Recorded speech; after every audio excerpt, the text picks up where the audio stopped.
Hey everyone, this is Matt from the NEMSI office. It's 12 noon Eastern Standard Time, so we'll get started here with today's webinar. I just want to thank everyone for joining us today. Today's webinar is the Appendix G and Me, presented by Doug Smith of Platinum Educational Group. And we'll get started. Doug? Awesome. Well, thanks everyone for joining us. It's always kind of interesting giving these presentations because we don't get to see reactions. There is a chat feature that if you have questions, if you want to go ahead and type those, and then Matt's going to monitor those. And when pertinent, he'll interrupt me to answer those questions, present and answer those questions. Otherwise, we'll be available at the end of the presentation to answer questions as well. Otherwise, we'll just get started on things. So the Appendix G, we're going to be jumping around a bit. So I do have a kind of a smaller PowerPoint presentation. So here's the objectives that we're going to talk about and then address. So hopefully at the end of this, you'll be very comfortable with the new Appendix G, and we'll talk about some of the ins and outs of that program. We'll also give a little bit of history as to how these all relate to each other. The NREMT portfolio, Appendix G, and then potentially your state's involvement. So CoA and portfolio. So first off, my background, I am not associated with CoA other than knowing those folks and attending accreditation workshops. I'm not associated with the NREMT other than attending their workshops and knowing some of those folks. We're with Platinum Educational Group, but this is not in any means a sales pitch at all. It's just hopefully that you'll all be very comfortable with the Appendix G format when we're done. Date of approval for the Appendix G, that always kind of is somewhat of a question that folks have because they say, well, do I have to have it in place July 1, 2019? Well, what about my programs that start now that end and so on? So the date you have to have this by kind of varies depending on your program. What you do have to have is your medical director and your advisory board have to have reviewed and accepted or modified or presented what you're going to do with this new Appendix G by July 1, 2019. So again, July 1, 2019 is when your medical director and your advisory board have to have kind of said what you're going to do with this. Can you do that right now? Sure, that would be by July 1, 2019. But what if your program doesn't start until June 2, 2020? Well, that's plenty good. Then that's when you'll start. So kind of the only have to have is the approval done by then. Kind of how they relate. So every program director has at least 3 masters, many times more. So you have CoA, and that's your accreditation requirements. You have National Registry oftentimes. And if you want to go to the National Registry, then you have to be accredited by CoA for your paramedic programs. So whatever portfolio, whatever National Registry requires, and whatever CoA requires, you have to meet those in order to meet your requirements. But then what other aspects do you have? Well, you probably have your state requiring you to do things that way as well. So you've got whatever your state requirements are. And then you may have requirements by your local medical control and or your institution that you work for. So there you have tons of masters. They hopefully don't compete with each other where one requirement causes one thing and another requirement causes the other. So let's kind of talk about how all these two actually relate to each other, and we'll also bring up as we go through how they differ. So portfolio is a National Registry requirement, and it applies currently to paramedic programs only. And to meet the portfolio requirements, there's a variety of things you have to have. Where did portfolio come from was a number of years ago, somebody said to registry, hey, I don't think you all do what you say you do. You claim that you produce, or you ascertain that these folks and kind of register that these folks are minimally competent, entry-level whatevers. But I would argue that maybe that's not true, this person said. I would argue that they're very good at definitions, and they're very good at passing a test, and they're very good at performing skills. What they really don't know how to do, though, is to manage a pre-hospital scenario or simulation. They don't know how to work in the field. They don't know how to manage a patient. And based on, at that time, the registry's testing psychomotor tests, that would be a pretty fair assessment. So that's when they came up with the, hey, let's instead create an out-of-hospital experience patient simulation that this student will have to demonstrate competence on. And then we'll reduce the number of skills we test at our psychomotor, and we'll just push that back onto the programs to attest that the students have that information. So that was kind of the history of portfolio. And they came up with things, and we're about to jump over to that briefly and kind of show that. CoAEMSP requirements weren't quite the same as portfolio. So if you met portfolio, you may have some things that competed with the CoAE Appendix G requirements or the program's requirements. And if you met CoAE, it may compete or conflict with portfolio. And then, of course, you had your state that maybe conflicts with both of those. So what CoAE did is, once portfolio was up and running, what they did is they said, let's see if we can make our Appendix G, our CoAE requirements, meet more of what portfolio is doing. So that's kind of how they relate, but there are some nuances as we go through these, and we'll talk about those in a moment. So the NREMT portfolio has lectures, labs, scenario simulations, clinical field experience, and Capstone field internship. Those are the parts of it. What I'm going to do is I'm going to jump out of this PowerPoint right now. And hey, Doug? Yeah? Sorry to interrupt. We got a question. No worries. Yeah. When is the absolute deadline for implementation following approval by our advisory board? So when your advisory board says, okay, we're going to, and this is on or before July 1, 2019, we're going to have our next cohort follow this new Appendix G requirement.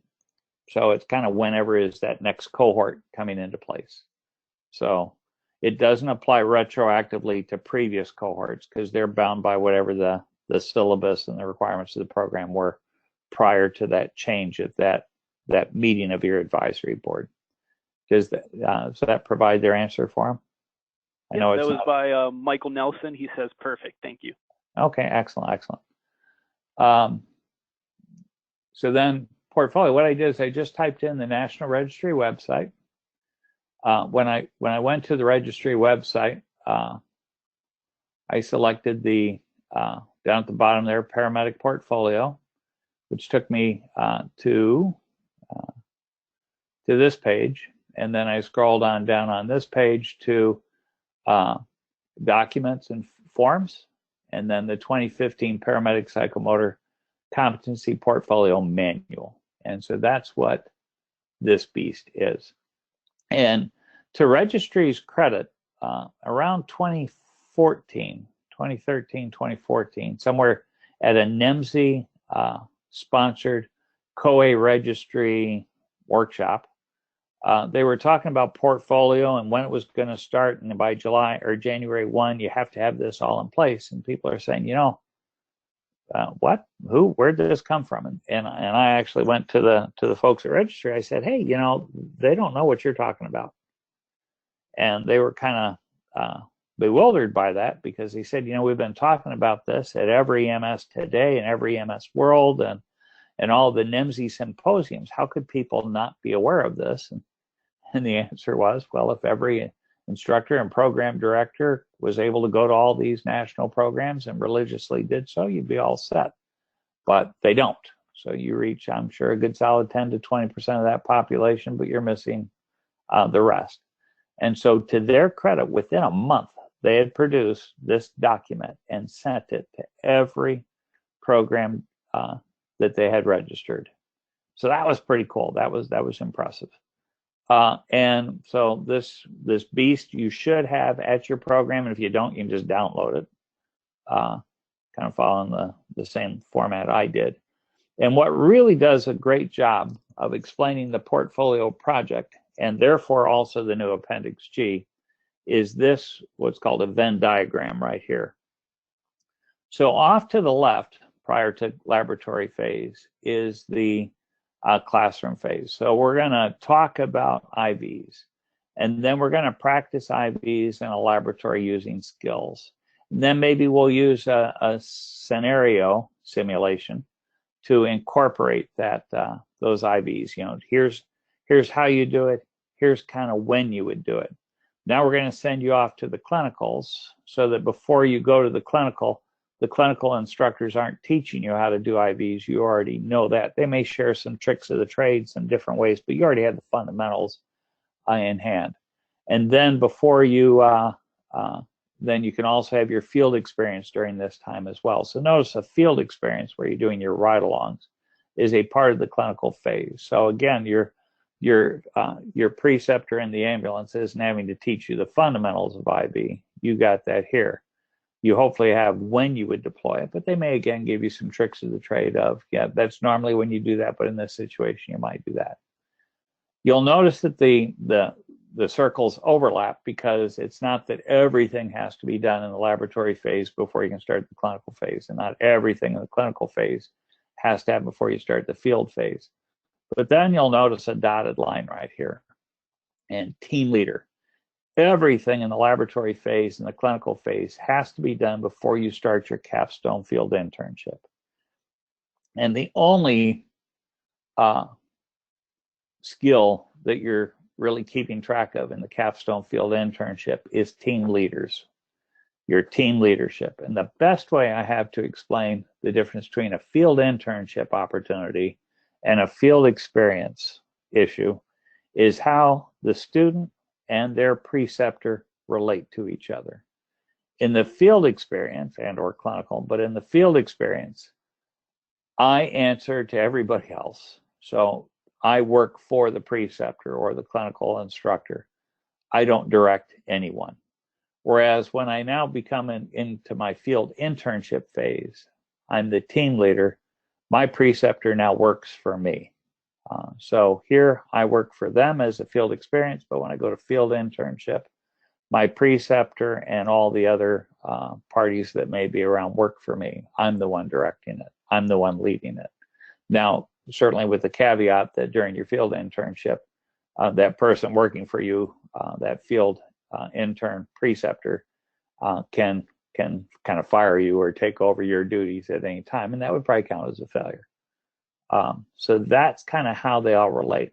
It goes down further, and I apologize for all the quick scrolling. It goes down further and shows that Venn diagram kind of in a flow chart. And the reason I spend time going over portfolio is if you understand portfolio, you will understand Appendix G a lot better. If you don't understand portfolio, Appendix G is another step removed. I always explain Appendix G as it's kind of portfolio on steroids. So in the laboratory phase, and there are some issues here. So we have our flow chart says there's the laboratory phase, and within here it has an asterisk. And what that asterisk means of that skill, no matter how many times you require that it be performed, at least one of those performances has to be a successful instructor evaluated documented issue. In other words, the rest could be peer reviewed. So if you require something to be done 20 times, one of those 20 has to be evaluated by an instructor. The other 19 can be done by a peer or an instructor.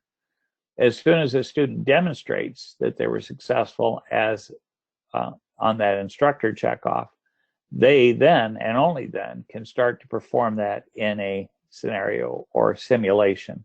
Now, the downside of the term scenario, and kind of spend just a moment there differentiating scenarios from simulations. Every simulation involves a scenario, but not every scenario involves a simulation or requires a simulation. In a simulation, you have moulage, you have actual patients, you put your hands on things, you actually do stuff. It's done to simulate real life. It's done really to kind of achieve suspended disbelief. Suspended disbelief, the concept of suspended disbelief best is explained by what happens to you when you're in the movie theater and the surround sound and the darkness other than the screen and everything that's played out. is designed to cause you to jump when something scary happens on the screen. And you do. Why? Because you believe it to be a real threat. Even though you know you're in a movie theater, you've suspended your disbelief that you now believe it to be real. That's what simulations are about. And that's really what they're talking about when they talk about scenario lab forms, that portion there. They're really talking about simulations, not just a quick thrown together scenario. And we'll talk about what that means.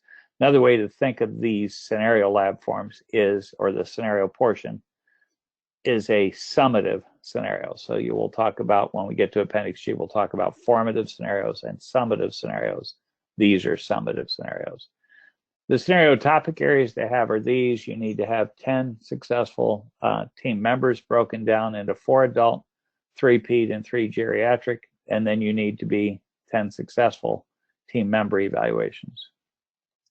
Once you demonstrate performance, acceptable performance in a topic area, for example, you were successful in an OB/GYN simulation, you can then move on to the related clinical area. In other words, you can go work the OB/GYN floor.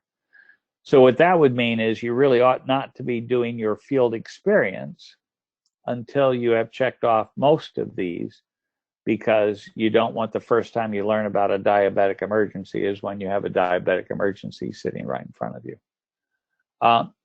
One of the things that portfolio required up until about a week before it went live was clinical skills.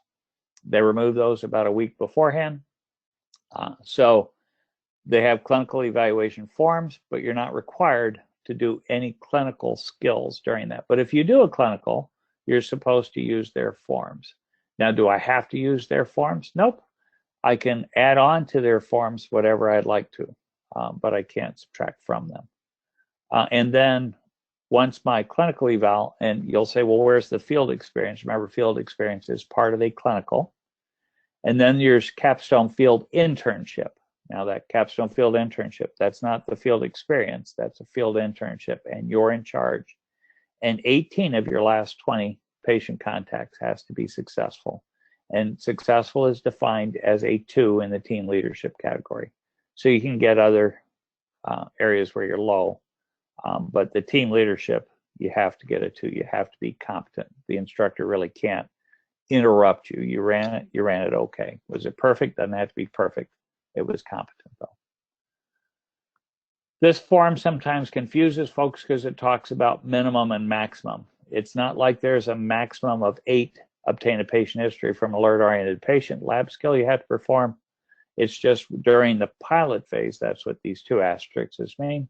During the pilot phase, there was a program that required a minimum of 8 of those. There was also during the pilot program a minimum of 2. Well, how many does my program have to have? Yes, the registry did not in the portfolio say any number whatsoever. So, they said you had to do it, so it must be at least 1, because there's an asterisk saying I had to have an instructor eval. But the registry didn't have any numbers per se. They put these here to allow programs and advisory committees to kind of come up with, what do we think? Here's what other people did. Now you come up with your numbers. There's also these minimum points required. Again, that's based on their forms. Their forms are a challenge. Their forms are huge. And most of that booklet is those forms. A lot of times people say, well, can't I just shorten the form? And the answer is, nope, you can't shorten it. You can't just shorten it to student was competent, not competent. There, that was easy. Nope, you have to have all those checkoffs. They don't have to be in the same order. They don't have to look the same, but the content has to be there. Well, we use our own forms. As long as all the content is there, you can use your own forms. There's all these different skills you have to do, and there were 33/34 of them. Why do I say 33/34? This one, the CPR skills and whatnot, that they didn't have forms for, so that would count as number 34, but they didn't have forms for that because they were expecting you to use the AHA forms or AHA equivalent, so ARC, Health Safety Institute, or whoever else you're using. The ones that don't have an asterisk, the skills that don't have an asterisk, for example, normal delivery with newborn care, there's no asterisk. What does that mean? That means those can all be peer reviewed but it should be done before I send them to an associated simulation scenario. So I should have at least one of those checked off by a peer, at least one of these abnormal deliveries checked off by an instructor before. They're showing different ranges of team leaders and team members. Recognize that that came to 10 and 10 for each. Clinical experience just talks about it. Capstone field experience, again, 18 of your last 20 successful, and at least a 2 in the team leadership category. So that's kind of this beast, and we'll kind of leave this now. There's forms that are associated with it and whatnot. We could spend a whole day talking about portfolio, but we're actually going to instead go to talk more about our Appendix G requirements. So when you want to do Appendix G, when you want to know what the latest and greatest of Appendix G is, go to the CoA website, go to self-study reports, scroll down to the Appendix G revised, whenever it's latest revised. So it says effective July 1. That's the one you want, revised, and it was just revised last month. So both Registry and CoA changed their site a lot and updated a lot. And this form is getting updated pretty regularly as well. So it's always worthwhile to check. When kind of the self-study report, if you've had a chance to go to a CoA workshop, and if you haven't, I would encourage you to do so. They're very educational. And one of the things I learned a number of them back was the importance of those self-study reports. When somebody says, what does CoA require? Well, that's pretty easy. And you already know what it is because it's in your LSSR or your ISSR or your last CSSR. That's what CoA requires. CoA requires whatever you require. So it's worthwhile that you keep up on what is your last submission and that you're following those rules. That's a huge thing. And then it's also critical that if you're going to add new things, new requirements, like once a year, you're supposed to say at your advisory board, you're supposed to again say, yes, we're going to continue to bless doing what we're doing, or we're going to make those changes. Great, you should be updating folks as to what your new changes are, but you should especially recognize that that's a new requirement you got to keep following. So whatever you say you're going to have to do is what you have to do. So if you say you're going to do something more than what CoA requires, even if CoA requires it, they require what you require, not the other way around. Hey, Doug. Yeah. Can I interrupt you for a few questions? Sure. All right. So we have one from Jim Jones. In Georgia, you must be an EMT with advanced EMT training or an EMTI prior to entrance into a paramedic program. Is there an exemption to the documentation of scenarios and skills involving IVs, IM injections, etc. for these individuals since they are already certified or licensed to perform these skills? And the answer would be no, probably not. Now, the rationale or the reasoning I say from that is, again, at CoA workshops, many times people have asked that question, and the answer has been pretty much no. And I can stress that even more when we go to look at the CoA requirements. There's what's called Table 4, and those are all the basic skills. Well, they're already licensed basic EMTs. How come I have to check them off on that again? And the rationale has been, because that's been asked at probably every workshop, and the rationale has always been that's the #1 area that's failed at the National Registry are those basic skills. So though they were checked off. Now, I don't know the answer of like if your or if your AEMT is embedded within your paramedic program. So like the first semester is this, and then you dive in, but it's really all part of your paramedic program. I don't know the specific answer to that.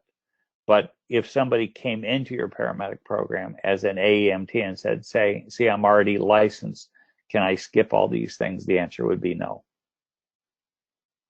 All right. And then we have another question from Sandra.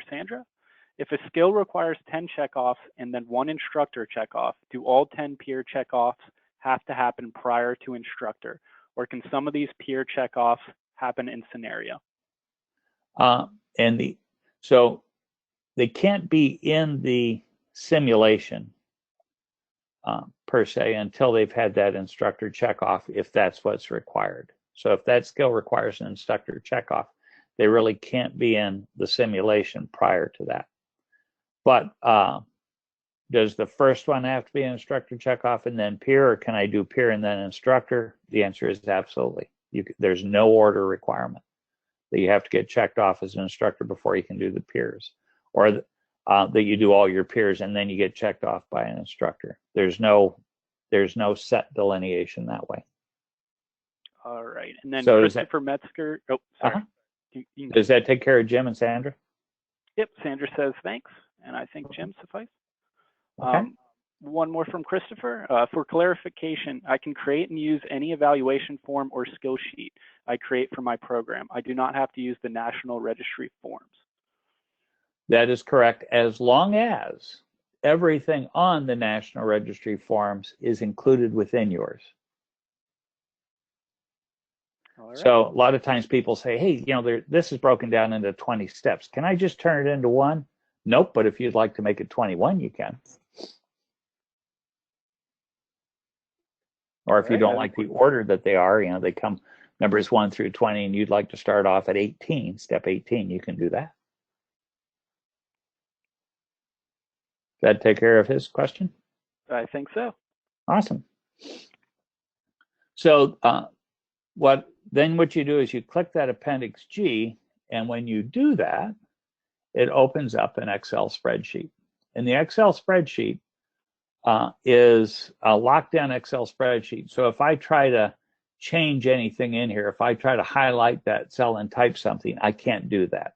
It is a locked Excel spreadsheet. There are some cells that are unlocked, so I can type something into the cell I'm on now, but I cannot type anything onto that cell. That 30 total won't let me. So basically, when you go to complete your Appendix G, and you'll complete it on your most recent cohort that finished and you recommend it to the registry, you'll have your CoAE number and the way that CoAE knows your program.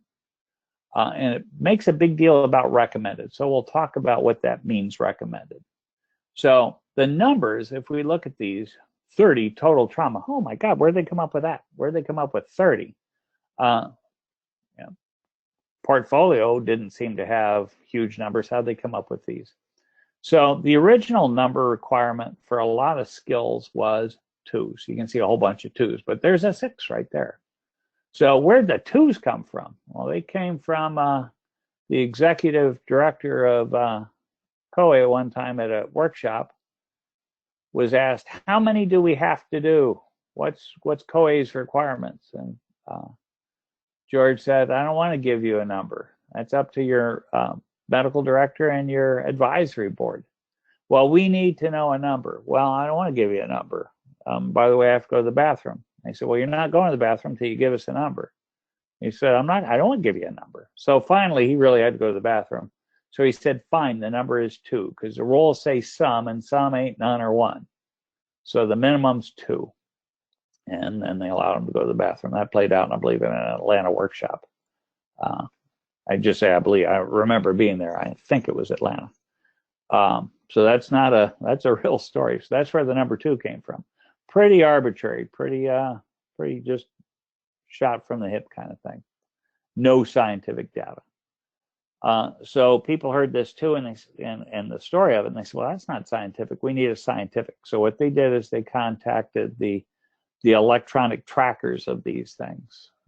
So the 2 principal companies, and said, hey, could you guys share your data with us as to what the students are actually doing?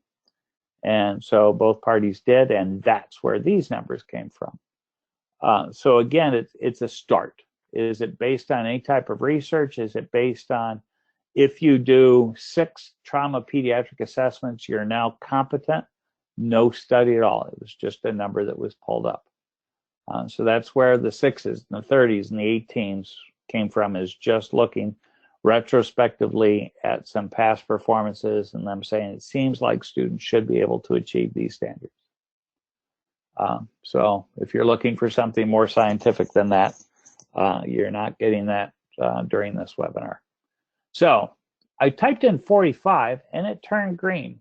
Oh, what was that? What does that mean? Well, what if I type in, like, instead of 45, instead I put 28? Well, 28 turns red, and this thing off to the right shows up, and that thing off to the right says program requirement minimum number is less than CoAE's recommended. Additional documentation is required, see below. And if I go to the see below area, I'll find that down here, total number of Appendix G Rationale forms to be created is 1, and it kind of gives an explanation of what you have to do to explain why your program only needs to do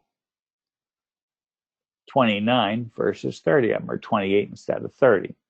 Now, if your rationale says, hi, we did an actual study, and our study, which has been peer-reviewed, journal-reviewed, scientific, followed proper scientific research guidelines, and was approved by our RRB, and we showed that 28 is the number you need, I'm very comfortable they'll accept that, and they'll probably change the standard for everybody from 30 to 28. And so CoAE and the rest of us will be very happy you did that. But if you say, well, we're going to require 28 because 30 seems like too much and our students have other things to do, that rationale probably won't fly as well. So that's where the recommended requires. Remember, whatever I require is what I have to do. So if I say 37 there, we're overachievers. And I send somebody to the registry that only has 36, as shown by the minimum number is 36. That will be an easy citation. That will be something that the site visitor and or CoAE, when you submit your Appendix G report to them, will go, yep, you're in violation. Now, a lot of times that minimum number is lower because you included in this cohort somebody who actually dropped out of the cohort. But if that's somebody you actually recommended, saying, well, I know we required 37, but 36 is above the 30, the minimum that CoAE requires, we should be good to go. The answer is no, because the minimum required by CoAE is no longer 30 is this moment you typed in 37 and submitted. The minimum number now required by CoAE is 37 for your program. So this better be a 37 or above. Similarly, the average, if the minimum is 37, the average should be above a 37 as well. Another question people oftentimes have is, well, you know, 6 and 6 adds to 12, not 30. And by the way, you neglected to put an adult. Well, that was intentional on their part. I have to do a total of 30 successful assessments of trauma patients. Minimally 6 have to be pediatric and minimally 6 have to be geriatric. Is there a minimum number of adults? Nope. The minimum number isn't 18? Nope. So you could take a school bus, and if it crashed into a casino bus, you may be able to take care of all 15 of your, you got 15 geriatric on one bus, 15 pediatric on the other. You're the triage person. You go off and you successfully assess all 30 of them. You could be all done and maybe never even check the 2 adult drivers. So you could be good to go, never having seen an adult. Now, that would be really weird, but there's no minimum number of adults you have to see, only a minimum number of pediatric and geriatric. Similarly, I have to break down my pediatric population. In my pediatric population, I have to see 18. I have to successfully assess 18 pediatric patients or pediatrics, kids. And that minimum number, 2 newborn, 2 infant, 2 toddler, preschool, school ager, and adolescent. Now, I said patient, and I took that back because they don't actually have to be sick. They can be healthy kids. So everybody brings in their kids one night. Everybody assesses. You have a nice distribution that meets that. Yay. What is required of this, and it doesn't show it here, and how would you know that? Is you would know that because you attended a workshop. So I'm not sure it's in any documentation that I've seen yet. But each of these 2 has to be a live human being. They can't be handled by a simulated high fidelity mannequin. Again, if you tally all those up, you get 12, which is an 18. Where do the other 6 come from? Wherever. So that could be 8 newborn, and then 2 for the rest, and you'd be good to go. What it can't be is 9 newborn and just 1 infant. You will not have met it. Even though you may have exceeded the 18, you also have to meet each of these. How are we doing so far? Anything, Matt, that's overwhelming people? We have one question from Joy. Okay. If we choose not to use the most recent exhaustive National Registry skill sheet, is it still acceptable to use the older versions of the NR skill sheets? I think your older versions for the NR skill sheets are fine for the older version students. I believe you're supposed to, if you're following portfolio, you're following the new forms. Now that's just an I believe. That's to validate that for sure, I would suggest you contact the registry. But an older version, yeah, I came across a 1978 or 1984 version of a National Registry checkoff sheet. Can I use that one? And I would say, well, that's probably a no. So I think it has to be the latest and greatest. All right, and that's all we have for now. Excellent. When I get to 60 medical, so the 60 medical is actually a sum of these two, the pediatric and the geriatric. That gets me 24. So again, I'm short of my 60.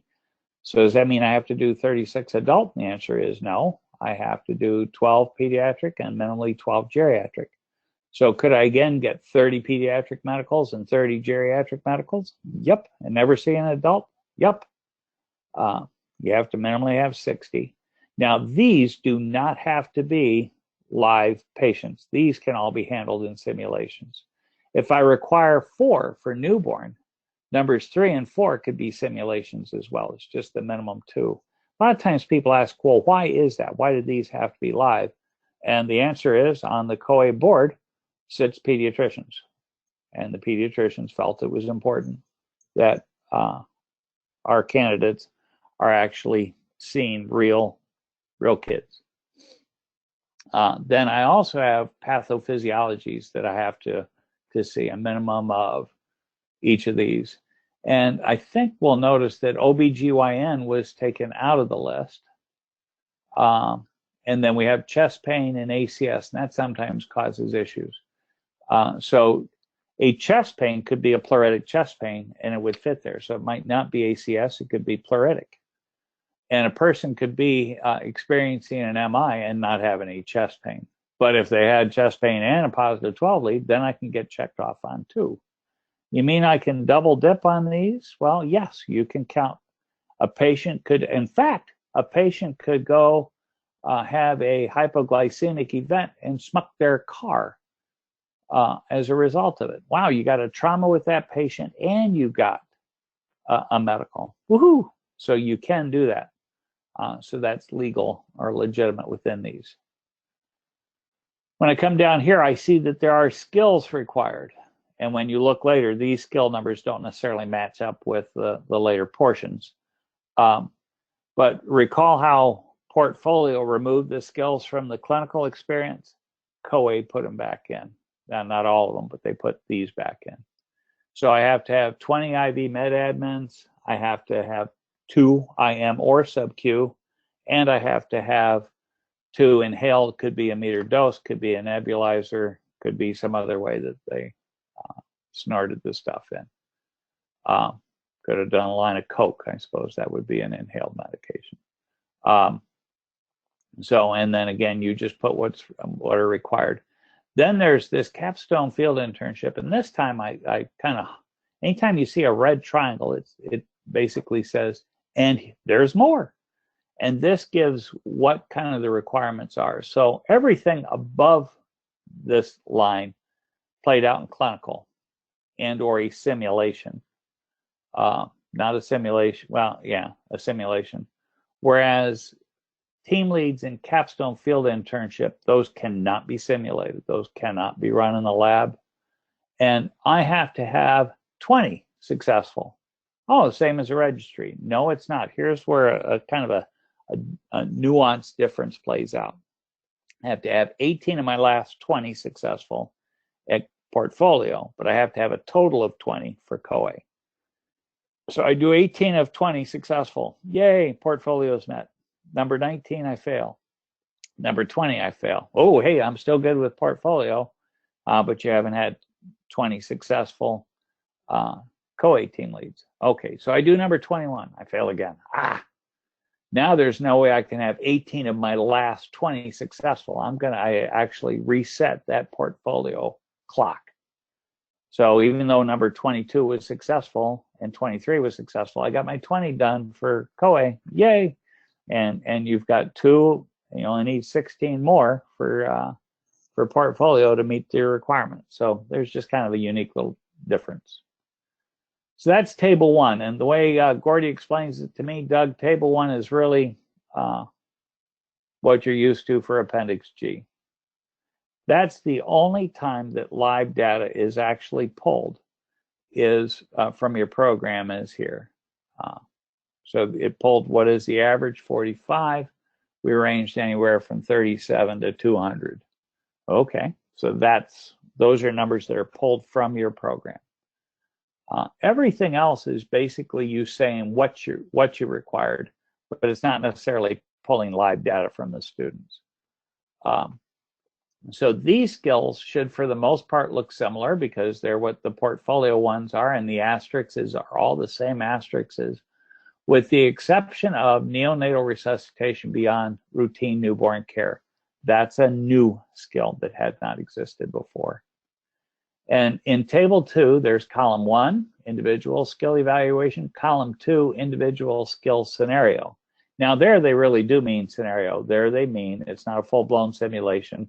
It's a formative scenario. So you do not have to moulage. You can just do a quick story. We'll explain what that means. And then column 3 here in table 2, those are live. That means that the person isn't a mannequin. Now, they define live as not biologically dead. So you can't use cadavers to meet these, but they can be clinically dead, and that's fine. And then this fourth table is either on a clinical or in a simulation, a laboratory scenario or a simulation where you've done this. And you really should be defining in your program how many times can they do it in clinical, and if they can't get it in clinical, what sort of parameters have to meet before that clinical experience can be met with a simulation. And then in your simulation, you need to be saying what the ratio is for how many simulations equals a live. Kind of talk about here, can I get more than one of these checked off in any event? Yes. But it says here I have to have 2 comprehensive normal physical assessment pediatrics. One of those has to be checked off by an instructor. That's what the asterisk means. So one could be an instructor, one could be a peer. I'm going to require 3 for my program. Hey, there's a green. I'm going to have the instructor do it. I'm going to have the peer do it. And I'm going to have an instructor do it again. Since I've required 3, I cannot begin counting any individual student competency evaluation in a laboratory scenario until those 3 are met. That's what that kind of progressive thing means. In column 1, any skill in column 1, whatever the minimum requirement is there, that has to be completely met before I can start getting credit here. And now I'm going to require 2 here, and that has to be met before I can start acquiring that credit here in live and or in a clinical if I'd made a requirement there. So if I'm going to require 2 here, I can't start counting those 2 until that 3 is met, then that 2 is met, then I can start counting these. How are we doing now, Matt? All right, we got a few questions. Okay. So we have one from Joy. Do these numbers include assessments/skills completed in the classroom lab, or are these specific to clinical and field internships? Great question. So these skills are all laboratory. So these are things that happen in the lab, not in the clinical. These are going to be in the laboratory, but they're just a quick thrown together simulation. Now, or it could be a part of a full simulation. These can happen in a laboratory, or they can happen in a clinical setting, but they have to be alive. And then this column, the fourth column, those typically will play out in the clinical setting or your field experience. They could be playing out in a laboratory, but it's a simulation that you've set up. Sorry to interrupt. Joy was referring to Table 1. Oh, Table 1? Excellent. Yep. So Table 1 is all clinicals or field experience. None of those are from the laboratory setting. Okay. And then Jennifer has another question. You mentioned bringing kids to labs and also the bus example. In order to meet these age demographics, does it not have to be in a clinical or field setting as long as it is a live patient? Nope. For these requirements here, they just have to be alive. So it's probably going to be a clinical, and you're going to send them off to do an assessment, maybe at a pediatrician's office.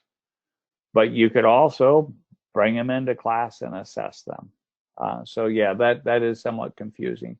So they've required that they have to be alive, and they recognize that can be a challenge. So they kind of lightened up the when can that happen. But it would be best if they were alive and outside of, but you could, Gordy always gives the explanation. You can bring in a herd of kids into the classroom and get those checked off there. All right, Jennifer says thanks. You're welcome, Jennifer. We have a question from Sandra. Doug, where in the CoA does it differentiate which must be live versus non-live patients? What a great question. Nowhere that I can find. So I know it to be true because Gordy has said that at every CoA workshop I have been to, that these the minimum 2 have to be live. When I asked him where that is, because I asked him that same question, he said he believed it was in the minutes and should be in the next guideline explanations. And I have not pulled up the latest guideline explanations to see if it's there. I'm not even sure the latest and greatest is published yet, but that's where it should be. One of the challenges that CoA, recall that big blue folder that Registry threw together, kind of a manual on understanding portfolio. It would be nice if CoA would put together a manual explaining this new Appendix G versus using a spreadsheet to try to explain what's going on and pop outs in a spreadsheet or call outs.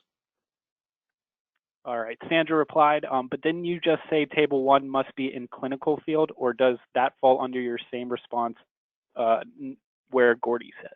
Yes. Okay. Yep. All These right. are all supposed to be clinicals. However, this can sometimes be met by bringing the kids in. But it's probably best to be done in a clinical. That would be the safest. All right. We just have a couple more questions. Yeah. Tony, I just need to confirm, can the pediatric and geriatric medical assessments overlap from the previous category?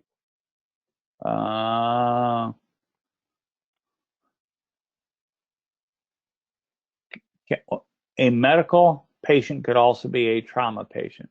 So a geriatric medical, so the person's sugar goes low and they get into a car accident, I can count that both as a trauma geriatric and a medical geriatric. Does that answer his question? Yep, I think so. Okay. We'll save the rest for later or at the end. Okay, So yep. Run a little bit low on time. Right. I'm going to pick one that has all of them across. You kind of give a quick explanation of what each is. And the one I'm going to do is IV therapy because it helps to also point out another discrepancy, or IV med admin. Notice in IV med admin, I need to have a total of 20. But if I go to IV med admin down here, none of those total to 20. And when I asked Gordy, I said, these numbers don't match up. He said, yep, that's true. This is the Appendix G. This is our response to portfolio. Okay, so tables 2, 3, and 4 are their response to portfolio. Table 1 is the old Appendix G. When he said that to me, it's like, okay, well, that makes sense. So kind of do this IV med administration because I have to do it all the way across. So I do two epi pushes, just here's an arm, push some epi. Okay, great. Okay, you got a patient who's in arrest. Needs some epi. Go ahead and do your thing. Okay, you have a patient who is a anaphylactic patient. Why don't you administer some epi to that one? Good. So those are those two then. Then live med admin. Some point in time, I had to give somebody a medical or an IV med.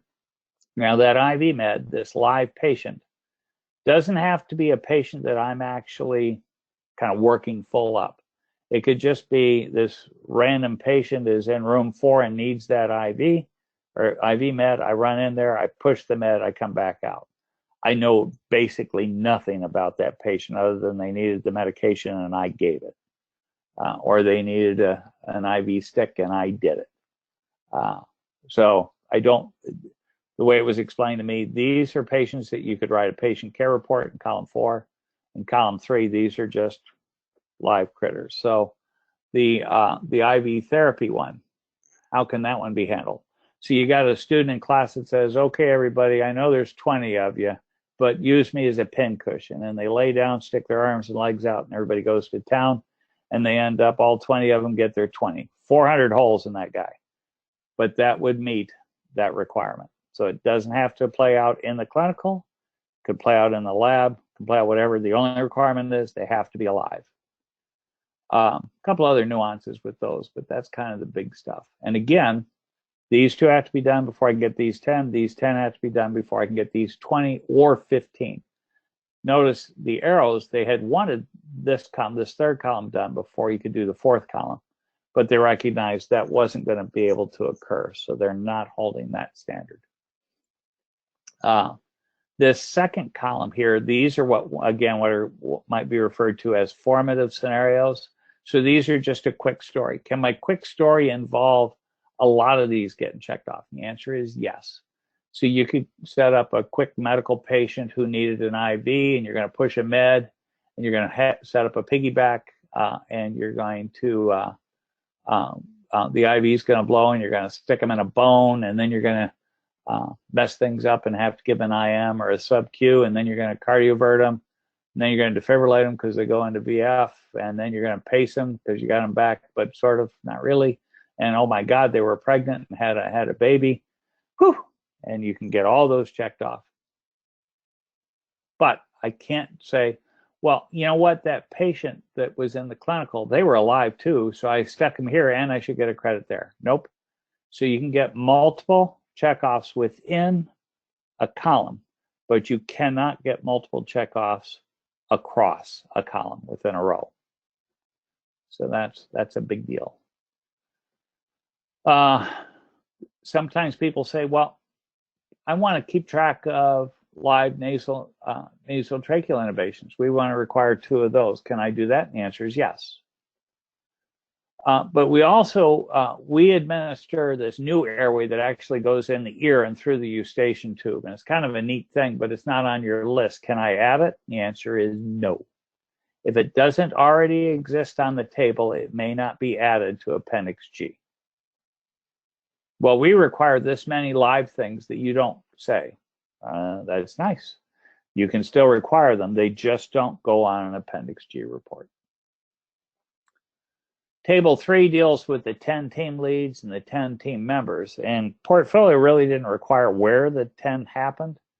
And CoAE said, well, we do. You have to at least do 1 here, 1 there, 1 there, 1 there, 1 there, 1 there, and 1 there.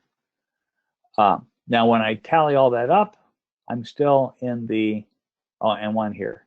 When I tally all that up, I'm at 8. So I have not met my requirements. I need 10, and I'm only at 8. But where the 10 happened, remember, I need to have at least 4 adult. And I have to have at least 3 geriatric. So I really don't have a choice as to where those play out, because I have to meet portfolio requirements as well. But I would get green if I did not require that extra 1 here, and I did not require that extra 1 here, and I just said, okay, I'm going to do 2 of these, I still get greens, but I don't meet portfolio requirements. Now, if you don't want to break them all down as to where they're going to be, you can actually just say, I'm going to do 2 additional ones. I don't know where they're going to happen yet. And that's fine too. That works just fine. You can't select over here. These are all locked out. But you say here, and we're going to do 10 team members. And say get that green. Then table 4 deals with the basic competencies. So that was that kind of where I think it was Jim who asked about the basic licensed basic EMT coming in. Can I just accept their license and call them good to go? And the answer is absolutely not. Basic competency lab overseen by the instructor as the students check each other off. And these don't have to be instructor checked off, but these do. So these, that plethora does. So these can be done by peers. These have to be done by instructors. Notice there's no arrow. So I can do this first, then this first, then that. But these have to all be done before I can do clinicals. These have to all be done along with everything else before I can do any capstone field internships. So everything other than this team leading capstone field internship, everything else has to be green, as it were, checked off for a student before they can start to collect team leads in their capstone field internship. So that's kind of that beast.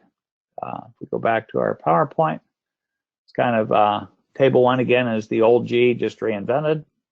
Table 2 is your individual formative scenario, live and clinicals. Table 3 is your simulation / summative scenarios. Table 4 was the basics. There is a progression. A thing in column 1 has to be done before you can start getting credit in column 2, the exception of table 4. Again, July 1. Here's, again, table 2, table 3, table 4. So it is like a minute before 1. Questions? All right. If we don't get to your question today, Doug, are they able to send you an email with their questions? Yep, you can send me an email, doug@platinumed.com. Be happy to answer it best I can.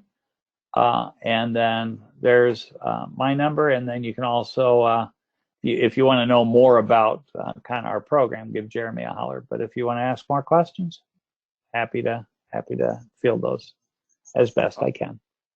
All right, so we'll start at the top here with Claudia. We are running into issues with medication administration in our clinical sites. Can this also be simulated? Yes. All right. And then a question from Molly Edmonds. When performing a skill for a formative scenario in the second column on table 2, do you have to provide a document for each scenario you give, or can an instructor make it up on the fly? Oh, they can be absolutely made up on the fly. So yeah, and that table, the table 2 ones, this column here, is that right? She said table 2? Table 2, yep. Yep. Those second column, table 2. Yep. Those are just quick whipped off by an instructor. For example, an IV, okay, you've got a person who needs a medication, start an IV. Okay, you've got a person who's in shock, start an IV. Okay, you've got a person who has burns on all their extremities, start an IV. And so there's 4 quick scenarios for however many IVs I have to do in scenario. I think it's like 10. All right. And then a question from Robert Sullivan. Does CoA expect every simulation in the last column of table 2, putting it all together, to be a 20-minute dispatch through transport simulation? The table 2, column 4, those simulations, if you're doing a simulation there to meet a skill, they do not have to be. When you go to table 3, those scenario simulations, do they have to be the full 20-minute? They probably are going to be about, but no, you don't have to hold the strict 20 minutes and it ends whether you're done or not. You do not have to fit those. All right, we got two more here. Tim Williamson, question. So just to clarify, we can count fake medication administration given at a lab, question mark? So med admin for, I'm going to get out of the spreadsheet, med admin in table 2, these med admins can be done in a lab setting. These med admins are done in a lab setting with a story. These med admins are done in a, so the column 4 ones are done to either in a clinical and or a simulation that is being used because you weren't able to get them in a clinical, as referenced to the question earlier. And those then would report here. So that 20 that I have to get here on this table 1, they all come from this column, not from these 2. All right, we're getting a lot of questions coming in, but unfortunately we're running out of time here. So we're going to have one last question. And then if you need any clarification or anything, send Doug an email. He'll be sure to clarify. Yeah, and so the questions you have captured, if you want to, I don't know if you can capture those and send those to me. And then I can answer them and then return them, and you could post them on your site. Sure, and absolutely. And Jeremy, we could probably post them on our site as well. That won't be a problem. Okay. All right, so last question here from Scott Shu. Do you have to use individual skill forms for the skills counted in the scenarios? Oh, excellent, excellent.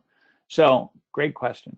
So those individual skill forms that we showed, those kind of long ones that Portfolio put together, that they need to accompany this table 1 column 1 or table 2 column 1 stuff. They need to be here, but they need to exist at no other part. Never else do you have to do one of those individual skill checkoff sheets. So if you're giving them credit for, like in this overdose, they gave them a medication to counteract the overdose, I don't need a skill sheet to go with that. They just get credit for giving that medication during that overdose. All right.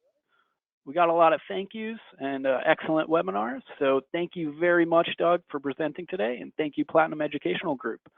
No, it's our pleasure. So yeah, feel free to email or give me a call. Yep, absolutely. And thank you to everybody that attended today. This webinar was recorded. It will be placed onto the NREMT website. If you are a member, you can view it. If you need the link, just send me an email, matt@nremzt.org. The next NREMT webinar will be January 16th at 12 p.m. Eastern. So looking forward to seeing you all then. In the meantime, happy holidays, and we'll see you next time. Thanks, everyone. Matt, great job. Thank you. Thanks. Bye.